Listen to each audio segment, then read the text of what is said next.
Hello दोस्तों, आप सभी का एक बार फिर इस्तकबाल करता हूं, वेलकम करता हूं आपके अपने YouTube channel Azhar learn academy में।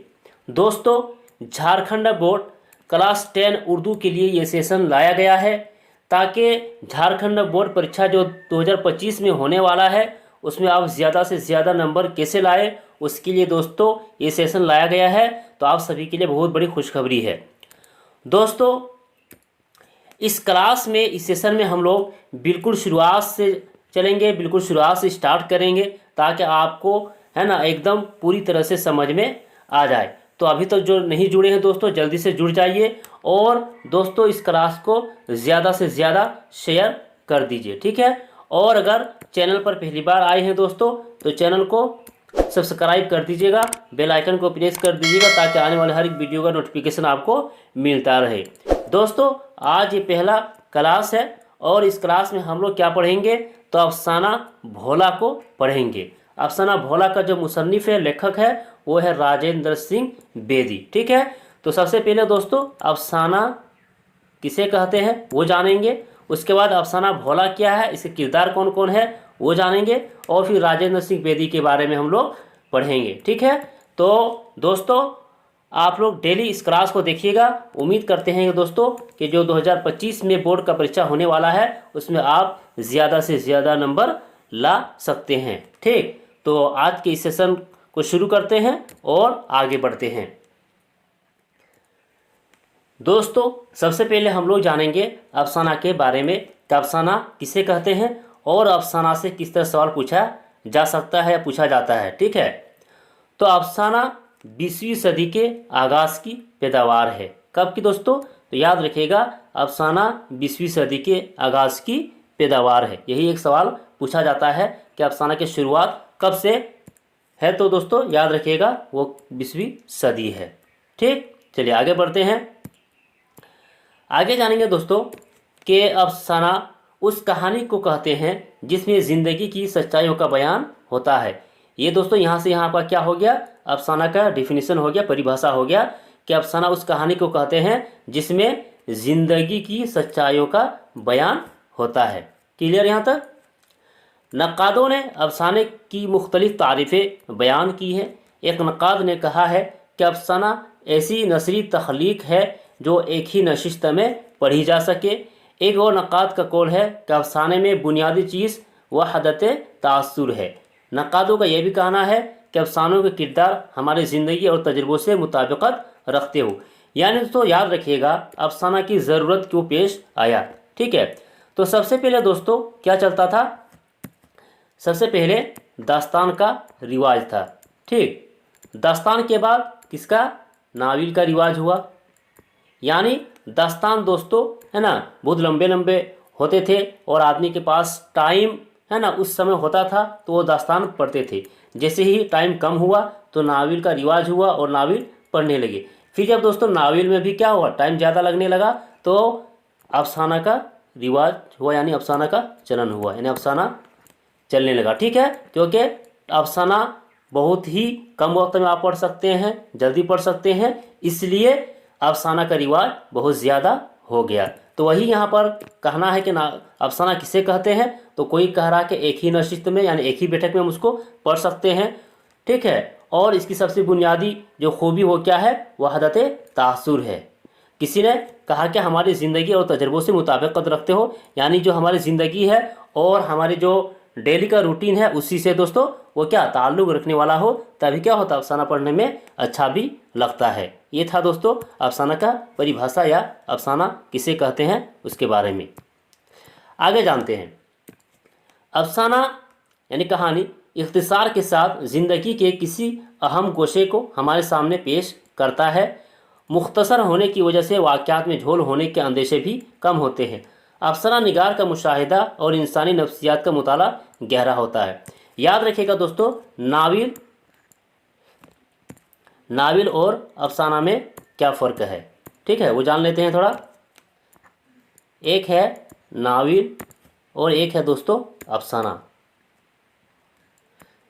तो याद रखिएगा दोस्तों, नाविल में क्या होता है, नाविल में दोस्तों इंसान की ज़िंदगी का है ना, इंसान की पूरी ज़िंदगी को यहाँ बयान कर सकते हैं। अफसाना में क्या होता है दोस्तों, उस ज़िंदगी का किसी एक टुकड़े को, किसी एक हिस्से को बयान किया जाता है। यानी नावल में कुल की बात करता है, ठीक है, और यहाँ पर दोस्तों अफसाना में उस कुल का एक जुज़ यानी एक हिस्सा के बारे में बयान किया जाता है। यही फ़र्क है दोनों में। ठीक, चलिए आगे बढ़ते हैं। अब दोस्तों उर्दू के अहम अफसाना निगारों में कौन कौन है, तो प्रेमचंद है, अली अब्बास हुसैनी है, यहाँ सादत हसन मंटू है, असमत चुगताई है, राजेंद्र सिंह बेदी है, वगैरह वगैरह। दोस्तों एक सवाल ये भी पूछा जाता है कि अफसाना की शुरुआत है ना कब से हुई है, तो हम लोगों ने देखा कि अफसाना की शुरुआत कब से है दोस्तों, तो 20वीं है ना 20वीं सदी से है। एक तो ये हुआ। दूसरा दोस्तों ये भी पूछा जाता है कि पहला अफसाना निगार कौन है, तो याद रखिएगा दोस्तों उर्दू का पहला अफसाना निगार कौन है, तो प्रेमचंद है। ठीक, प्रेमचंद है। इनका पहला अफसाना क्या है दोस्तों, तो दुनिया का है ना दुनिया का सबसे अनमोल रत्न। ठीक, अनमोल रत्न, ये दोस्तों पहला अफसाना इसे ही तस्लीम किया जाता है। तो याद रखिएगा मुंशी प्रेमचंद को पहला अफसाना निगार और पहला अफसाना दुनिया का सबसे दुनिया ठीक है दुनिया का सबसे अनमोल रत्न को कहा जाता है। ये था दोस्तों अफसाना के बारे में। आगे हम लोग चलेंगे दोस्तों, अफसाना जो भोला है आपका जो सिलेबस में दिया हुआ है दोस्तों, उसके बारे में हम लोग पढ़ेंगे और जानेंगे। ठीक है दोस्तों, अफसाना जो भोला है, ठीक है, तो इसका खुलासा जानने से पहले हम लोग कुछ चीज़ें जान लेते हैं ताकि आपको समझने में कोई दिक्कत ना हो। अफसाना भोला का किरदार कौन कौन है, ठीक है दोस्तों, क्योंकि ये बहुत इंपॉर्टेंट होता है, बहुत महत्वपूर्ण है। किरदार के बारे में किरदार से ही सवाल पूछा जाता है। तो याद रखिएगा दोस्तों अफसाना भोला का किरदार कौन कौन है। तो एक नंबर में दोस्तों याद रखिएगा माया है, ठीक है, और माया क्या है दोस्तों, ये एक बेवा औरत है। दूसरा नंबर में दोस्तों भोला, और भोला ये कौन है, ये माया का दोस्तों एक मासूम सा बच्चा होता है। तीसरा नंबर में है दोस्तों दादाजी, ठीक, यानी माया का ससुर। 4 नंबर में दोस्तों जिक्र है इसके मामू का, किसके, भोला के मामू का और माया के भाई का। तो ये था दोस्तों 4 जो मुख्य किरदार है, अहम किरदार है। एक माया हो गया, एक भोला हो गया, एक दादाजी हो गया, एक उनके मामू है। तो ये अफसाना जो भोला है इन्हीं के चारों के ओर इर्द गिर्द घूमता है। ठीक है, तो हम लोगों ने देख लिया अफसाना भोला के कौन कौन किरदार है। आगे दोस्तों अफसाना भोला का जो खुलासा है उसे पढ़ेंगे, जानेंगे। लिखा हुआ है कि खुलासा, खुलासा के माने क्या होता है, निचोड़, यानी कहानी में जो भी कुछ हुआ है, कौन किरदार क्या है, किसका क्या नाम है, उसका निचोड़ रहता है खुलासा के अंदर। तो खुलासा हम लोग देखेंगे तो आपको पूरी कहानी समझ में आ जाएगी। ठीक है, तो देखते हैं इसके बारे में कि क्या क्या है। चलिए इधर थोड़ा कर देते हैं इसको। राजेंद्र सिंह बेदी ने अपने अफसाने भोला के इब्तिदाई हिस्से में बताया है कि माया एक बेवा है जो अपने बच्चे भोला और ससुर के साथ बेवगी के दिन गुजार रही है। ठीक, तो यहाँ क्या क्या कहा गया दोस्तों, अफसाना भोला किसने लिखा है, तो राजेंद्र सिंह बेदी ने लिखा है। ठीक है, और माया, माया दोस्तों क्या है, एक बेवा औरत है और उसका एक बच्चा है जिसका नाम भोला है। और इस अफसाने का जो अहम किरदार है दोस्तों, अहम जो हीरो है तो भोला ही है। ठीक, उसका यानी माया का ससुर है और वो तीनों एक साथ रहते हैं। इतना क्लियर है। चलिए आगे बढ़ते हैं। माया अपने ससुर की हर बात का ख्याल रखती है, ससुर भी इससे बहुत प्यार करते हैं और उसका ख्याल रखते हैं। उसे रंग बिरंगे कपड़े पहनते और हंसते मुस्कुराते देखना चाहते हैं। कौन, यानी दोस्तों जो माया का जो ससुर है वो वही ये चाहते हैं कि माया हमेशा हंसते मुस्कुराते रहे और ये जो सादगी की ज़िंदगी गुजार रही है, बेवगी की ज़िंदगी गुजार रही है, वो इस तरह ना गुजारे।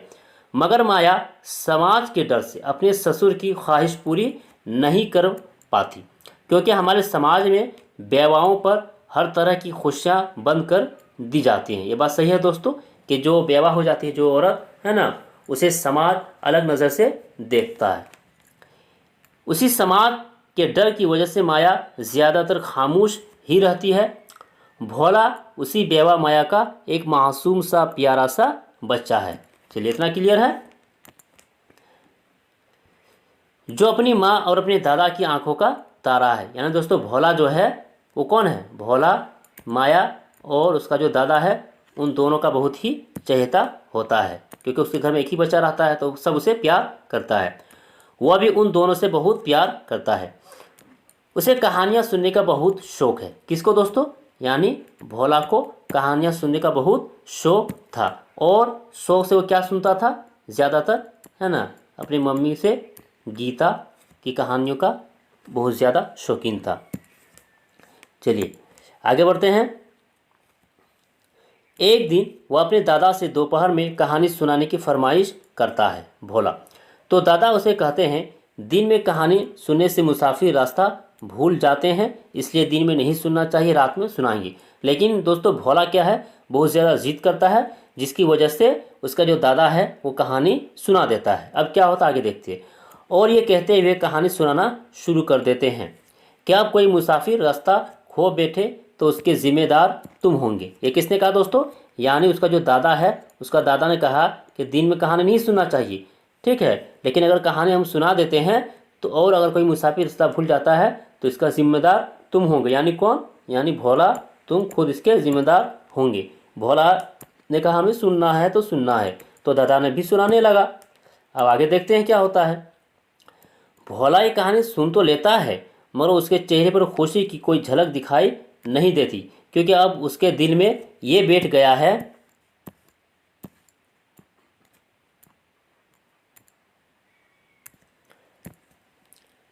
उसके दिल में दोस्तों एक वहम समा जाता है कि मेरे मामू आने वाले हैं, कहीं वो रास्ता ना भूल जाए। यानी दोस्तों उसका जो मामू है वो हर साल, है ना, राखी बांधने के लिए अपनी बहन यानी माया के घर आता था, ठीक है। तो इस बार भी राखी बांधने के लिए वो माया के घर आने वाले थे। तो वही भोला सोच रहा है कि कहानी तो हमने सुन लिया है, अब क्या पता कि मामू, है ना, घर तक पहुंच पाएंगे कि या नहीं। वही उसके दिल में डर पैदा हो गया। अब आगे क्या होता है। दादा भोला को कहानी सुनाकर जल्दी से अपने नए जूते में दबती हुई एड़ी की वजह से लंगड़ाते हुए पटवारी के पास जाते हैं, ठीक है। दादाजी जब अपनी ज़मीनों की पैमाइश करवा के, यानी दोस्तों पटवारी के पास वो क्यों जाते हैं, क्योंकि एक ज़मीन का नापने होता है, इसलिए वहाँ पर पहुँचते हैं दादाजी।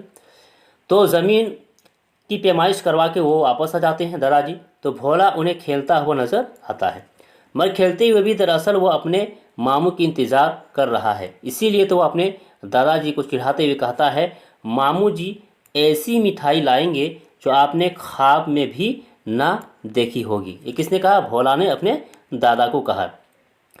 माया भी दिन ही से अपने भाई की मुंतज़िर है, मगर रात हो जाने पर भी जब भाई घर नहीं पहुंचता तो वह मायूस हो जाती है और अपने ससुर से कहती है, बाबा जी भैया अभी तक नहीं आए हैं। दादा उसे तसल्ली देते हैं और कहते हैं कि तुम्हारी राखी डाक से भेज देंगे। माया ये सुनकर खामोश हो जाती है और सबके खाने का इंतज़ार करती है। यानी दोस्तों उसका जो मामू आने वाला था तो कहीं देर हो जाता है और घर तक नहीं पहुंच पाता है, इसलिए ये सब कभी दिल में ये बात पैदा हो जाती है, कभी तक अगर नहीं पहुंचा है क्या होगा, कैसे होगा, ठीक उसी के बारे में ये चर्चा हो रहा है। जब सब लोग लेट जाते हैं और माया चिराग बुझाने के लिए हाथ बढ़ाती है तो दादाजी ये कहकर उसे चिराग बुझाने से रोक देते हैं कि आजकल बहुत से ऐसे लोग आसपास घूम रहे हैं जो बच्चों को उठा लेते हैं, इसलिए दिए जलते रहने दो। यानी दोस्तों उसे चिराग बुझाने के लिए मना कर देता है दादाजी कि चिराग नहीं बुझाना है, क्योंकि अंधेरा से और भी डर होगा और अभी जो बहुत सारे चोर है ना घूम रहे हैं, हो सकता है क्या उठा के लेके चला जाएगा, इसलिए चिराग बुझाने नहीं देता है दादाजी। रात में जब माया की आंख खुलती है और वह भोला को नहीं पाती तो वह दीवानों की तरह चीखने चिल्लाने लगती है। यानी दोस्तों जब रात में माया यानी भोला की जो माँ है उसकी आंख खुलती है और जब वो भोला को नहीं देखता है दोस्तों तो उससे, है ना, बहुत ही सदमा पहुंचती है उसकी माँ को और वही चीखने चिल्लाने लगती है और बाल नोचने लगती है और फिर बेहोश हो जाती है। दादा भी परेशान हो उठते हैं और गुस्से में उन्होंने ज़िंदगी में पहली बार ईश्वर को बुरा भला कहा, ठीक है, और उससे पहले कि वह बेहोश हो जाए माया होश में आ गई। तब दादाजी को इत्मीनान हुआ और उन्होंने आधी रात को एक आदमी रिपोर्ट लिखवाने के लिए थाने भेजा, जो गांव से 10 मील दूर था। दोस्तों ये भी सवाल पूछा जाता था कि रिपोर्ट लिखवाने के लिए, है ना, जो थाना पहुंचा था तो वो गांव से कितना मील दूर है। तो दोस्तों याद रखिएगा वो 10 मील दूर है। इतना क्लियर है। आगे बढ़ते हैं। अभी कुछ ही देर गुजरी थी कि अचानक दरवाज़ा खुला और मामू जी ने बताया कि वह अंधेरे में सचमुच रास्ता भूल गए थे, मगर भोला के चिराग ने उन्हें रास्ता दिखाया और वह घर तक पहुंच गए। जब उन्होंने भोला से पूछा कि इतनी रात को वो रास्ता में क्या कर रहा था, तो उसने बताया कि आज उसने दादा से दिन में कहानी सुन ली थी। कहानी सुनाते हुए दादा ने कहा था कि दिन में कहानी सुनने से मुसाफिर रास्ता भूल जाते हैं। यानी दोस्तों जो भोला है तो बहुत मासूम था, ठीक है। इसने दिन में कहानी तो सुन लिया कि दिन में कहानी सुनने से क्या होता है, रास्ता भूल जाता है मुसाफिर। इसी वजह से ये रात में क्या क्या इसने भोला ने, है ना, चिराग को लिया और वो रास्ता की तरफ निकल पड़ा ताकि मेरा मामू रास्ता ना भूले। और वही हुआ कि वो रास्ते में खड़ा था भोला, और जब उसका मामू आ रहा था तब उसने देखा भोला को। फिर दोस्तों दोनों साथ में घर आ जाते हैं। जब आपको आने में देर हुई तो मैं डर गया कि मेरे कहानी सुनने से की वजह से आप रास्ता भूल गए, इसलिए चिराग लेकर यहाँ चला आया। ये किसने कहा दोस्तों? भोला ने सबको सुनाया। तो ये था दोस्तों अफसाना भोला के बारे में। तो इसमें दोस्तों हम लोगों ने क्या क्या पढ़ा? एक तो दोस्तों किरदार के बारे में, इसमें कौन कौन किरदार है वो याद रखिए। पहला किरदार है दोस्तों माया, ठीक है। माया ये क्या है दोस्तों? ये बेवा औरत है। इसी तरह दोस्तों भोला है। भोला क्या दोस्तों? माया का बेटा है और ये बहुत मासूम होता है। और एक दोस्तों दादाजी है, ठीक है, जो माया का कौन है? ससुर है। उसके बाद दोस्तों माया का भाई, माया का भाई का भी जिक्र आया है, जो भोला के मामू, भोला के, है ना, मामू होते हैं। और राखी बंधने के लिए दोस्तों वो कहाँ आते हैं? माया यानी अपनी बहन के घर आता है। इतना क्लियर दोस्तों। चलिए आगे बढ़ते हैं। आगे दोस्तों हम लोग जानेंगे राजेंद्र सिंह बेदी के बारे में। यानी अफसाना भोला को हम लोगों ने पढ़ लिया, जान लिया। अब दोस्तों अफसाना भोला के जो लेखक है, जो राइटर है, जिसने लिखा है, उसके बारे में जानते हैं, क्योंकि यहाँ भी सवाल पूछा जाता है। तो राजेंद्र सिंह बेदी के बारे में जानते हैं। सबसे पहले राजेंद्र सिंह बेदी तहसील डस्का, जिला सियालकोट में पैदा हुए। कहाँ दोस्तों? सियालकोट में पैदा हुए।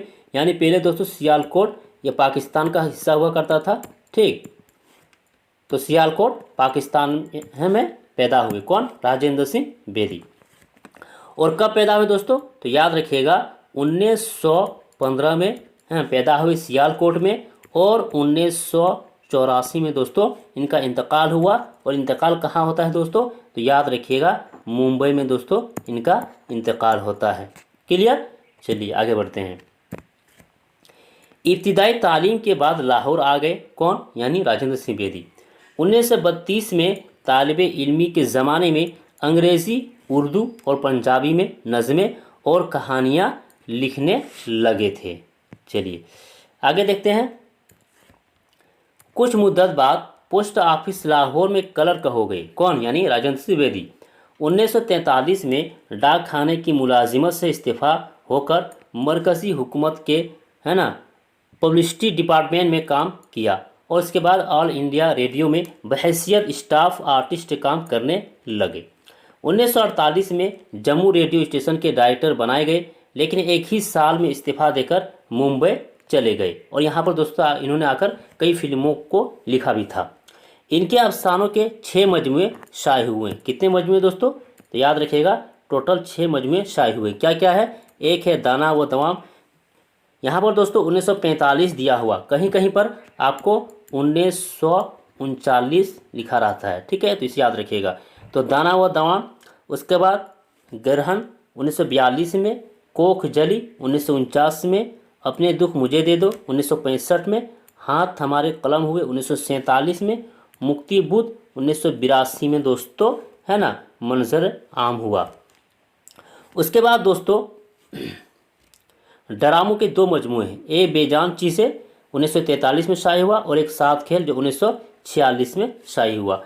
राजेंद्र सिंह बेदी की अगर नावल की बात की जाए दोस्तों, तो इनका एक नावल है एक चादर मेली सी, जो 1965 में दोस्तों शाही हुआ, और 1962 में शाही हुआ था, और 1965 में दोस्तों साहित्य अकादमी अवार्ड भी मिला था इसी नावल यानी एक चादर मेली से के लिए। उनकी तसारी में सबसे ज़्यादा मशहूर हुआ। राजेंद्र सिंह बेदी ने कुछ फिल्में भी बनाई, जिनमें दस्तक, मिर्ज़ा गालिब, देवदास, मधुमती और अनुराधा अनुराधा दोस्तों ये उनकी फिल्मों का नाम है। ठीक, उनकी खुसूसियत को देखते हैं। तो बेदी के अफसानों में एक हमदर्द इंसान, क्या दोस्तों, हमदर्द इंसान की नरमी और दर्दमंदी है। वह हर चीज़ को गहरी नज़र से देखते हैं। बेदी ने अपने अफसानों में नई तशबीहें, नए इस्तियारे और किनाए वज़न किए हैं। तो ये दोस्तों अफसाना भोला के बारे में और राजेंद्र सिंह बेदी के बारे में, जिसे हम लोगों ने पढ़ा, जाना और समझा। तो दोस्तों आज था आप लोगों के लिए ये, है ना, 10 क्लास के लिए दोस्तों उर्दू का। और दोस्तों डेली इस तरह का क्लास चलेगा। तो आप लोगों से दोस्तों, है ना, एक रिक्वेस्ट है कि इसे शेयर कर दीजिएगा, ज़्यादा से ज़्यादा शेयर कीजिएगा, लाइक कर दीजिएगा। चैनल पर पहली बार आए हैं दोस्तों तो सब्सक्राइब कर लीजिएगा, ताकि ज़्यादा से ज़्यादा बच्चों तक पहुंच पाए दोस्तों, इसलिए शेयर जरूर कीजिएगा। आज के लिए इतने ही, फिर हम लोग मिलते हैं नई क्लास में। तब तक के लिए दोस्तों खुदा हाफिज़।